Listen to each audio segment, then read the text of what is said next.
नमस्कार. भरपूर प्रमाणात थंडी सुरू झालेली आहे आणि संडे हो या मंडे रोज खाऊ अंडे अशी काहीशी मज्जा चालू आहे. पण तेच ते अंडीचे पदार्थ खाऊन कंटाळा देखील येत आहे. म्हणूनच आजची नवीन रेसिपी आपण ट्राय करणार आहोत. Crispy cheesy bread omelette.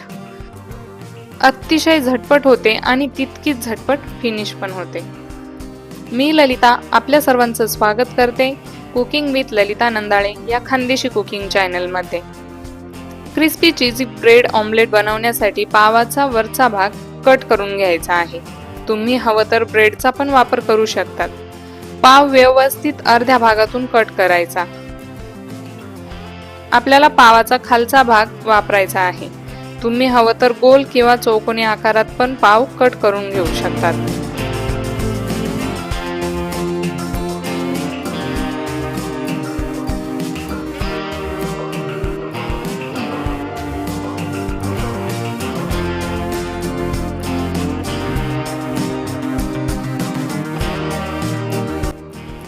पाव थोडा वेळ बाजूला ठेवूया.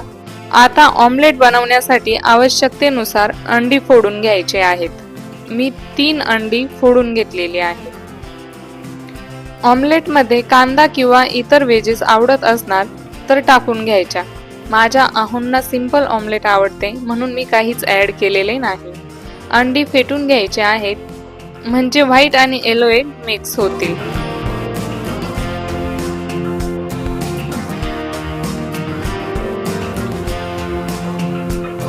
एका ताव्यावर तेल घालून घ्यायचे आहे. तावा थोडा गरम झाला की फेटून घेतलेले अंडे घालून घ्यायचे.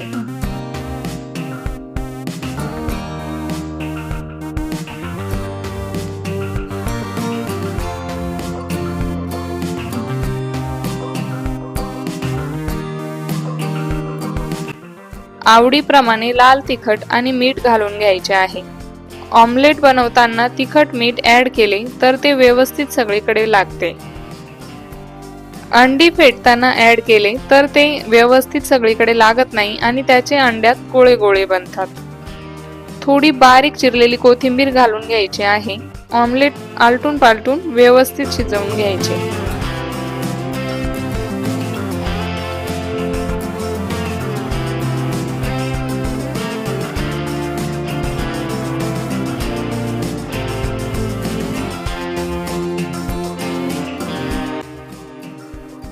आता ब्रेडला हिरवी चटणी लावून घ्यायची आहे.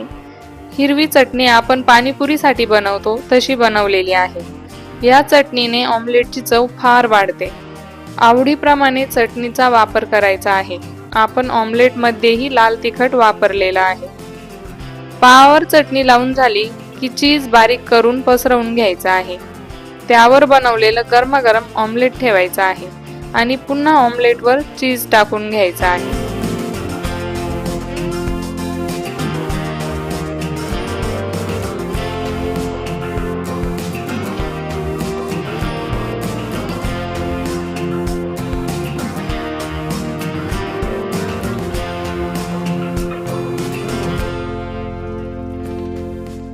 आता पावासह ऑमलेट पुन्हा तव्यावर ठेवायचं आणि झाकण ठेवून गरम करून घ्यायचे आहे.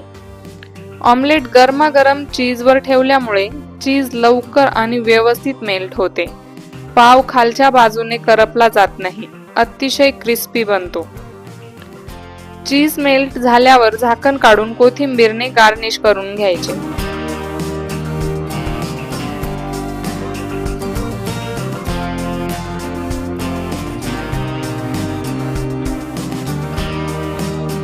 चाकू किंवा कटरच्या सहाय्याने crispy cheesy bread omelette cut करून घ्यायचे आहे आणि गरमागरम सर्व करायचे.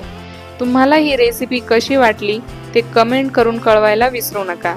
रेसिपी आवडल्यास लाईक, शेअर आणि सबस्क्राईब नक्की करा. धन्यवाद.